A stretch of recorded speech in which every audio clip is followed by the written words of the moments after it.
Hello, it's me. I'm back in San Francisco. I've been away for the last 5 weeks. I was living and working remotely in the Midwest, which is where my family's from, where Mike's family's from. I'm not necessarily advocating for travel right now. I think everyone has to make their own decision for what they're comfortable with. And of course, for the people that they'll be seeing, like for us, our family while we were there. But I'm really grateful that we were able to go and visit and spend that time there. We were doing our best to be safe. Hi, Coda.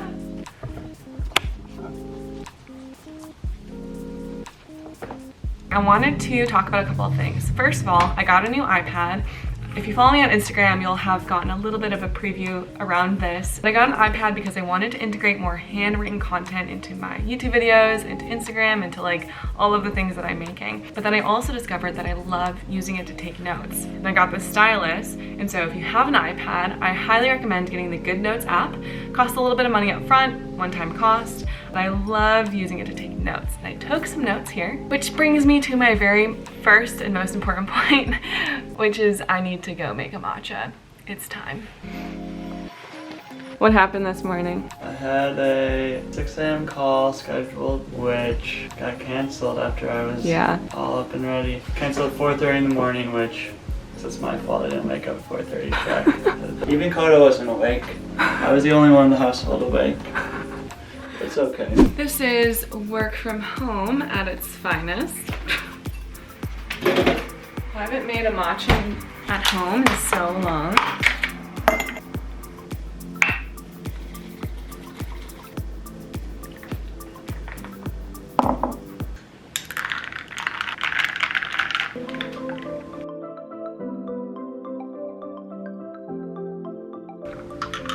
Look how beautiful and green this is.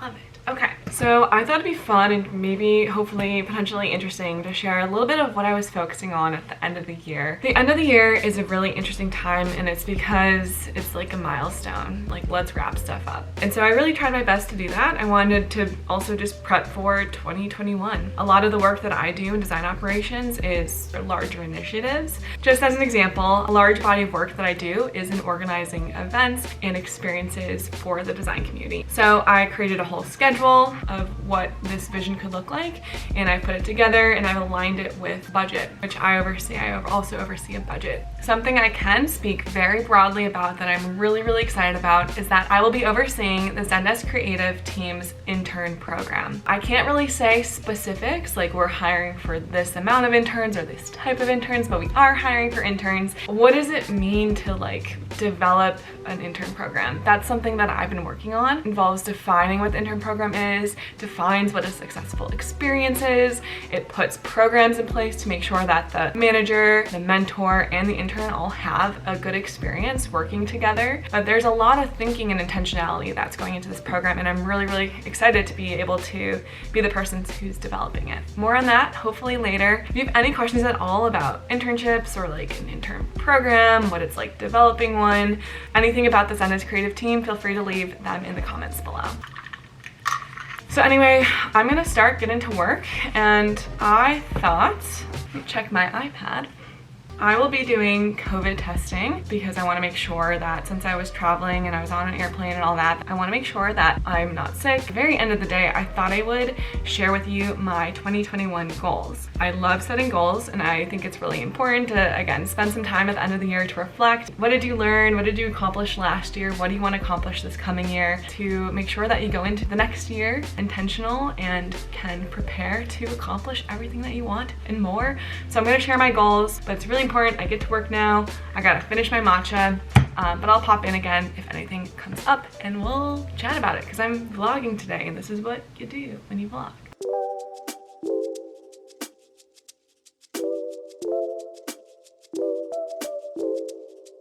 All right, just finished up a couple of meetings. They went really well. I am going to head out now to go get COVID testing. I got Mike and I these really awesome masks from Etsy. They're actually a recommendation from my friend Christine. She also has a YouTube channel, Chun Buns. You should check it out. She's awesome. Put it on, there's a little wire band here, and it goes underneath. It's adjustable for your ear size. So either Mike or I could use these. And then if you breathe, nothing comes out. So we're gonna go out now. Hopefully everything is good to go. So we'll see.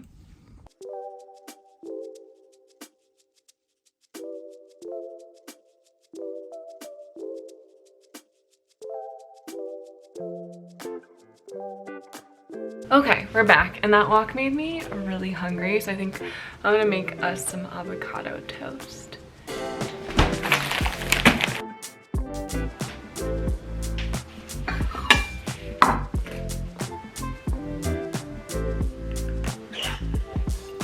I love a good avocado toast, right? It's about 11 o'clock. I have a bunch of meetings again this afternoon. Really getting back in the swing of things. And then, like I said, we'll talk about goals a little bit later. Cheers. Really good. Goals. I love setting end of the year goals. This year was no different. Typically with my goals, I usually break them out into categories. For the last couple of years, I've used the same categories, which have been music, health, craft, and personal. And then I've also been using the SMART goal framework. So if you're not familiar with that, SMART is an acronym. It stands for specific, measurable, achievable, relevant, and time-bound. With specific, this means that you want to make sure that your goals are detailed. This goes for a lot of things, honestly. Being more intentional and specific about your words helps you create more clarity with what you're aiming for. Let's say you have a portfolio and you're looking for feedback on it. Well, you want to make sure when you're reaching out to someone that you've written a specific question so that the person who's receiving your question has something specific to help provide you an answer to. Be specific in that context as well. Measurable is really important as well because you want to be able to determine whether or not you have successfully reached your goal. You know, it could be more of like a hard measure. Like as an example, if your goal is just to read more books, okay, that's great, but like at the end of it, like how will you be able to tell whether or not you can measure success for that, right? So if you say my goal is to read 24 books, then you at the end of the year you could say yes, I've read 24 books, or no, I haven't. Achievable is the next measure, and so this means you want to really make goals that you can actually follow through and accomplish. And I think there's a caveat with this one as well, and I think it's also recommended that you create goals that are like further, like harder to reach, that are like really good challenge, like they'll challenge you to get there. Next, relevant. You want to make sure that your goal is relevant to you, something you care about. I think it's really important to think through, what do you care about, why do you care about it? And finally, time bound. Are you trying to achieve this goal by the middle of the year? So by July, or is this something that you're waiting to like look at and measure in December, you know, right at the end of the year? Okay, so I will give you a little bit of a sampling of a couple of my goals just to give you some examples. So the first, within the music category, I said begin voice lessons before July. Another example, post 3 videos to YouTube per month. Last year, my goal was to post 2 videos per month, and I totally achieved that. It was definitely a stretch. Like I really pushed myself to make sure that those 2 videos would go out each month no matter what was going on. And last year was kind of nuts, if you remember. So since I was able to accomplish that last year, I was like, all right, if I'm gonna push myself next year and really try to keep growing my YouTube channel and creating more awesome relevant content for everyone who subscribed, then why not try for 3 videos per month? That's one of my goals within my craft theme for next year. I think that's gonna wrap up the day. Thank you so much for following along with me today. If you are new to my channel, I'm Alexa. I make videos about design, careers in tech, life in San Francisco, that kind of stuff. So if you're into any of that, I would love for you to be a subscriber. I think that's gonna be all for now. I hope to see you next time. Bye.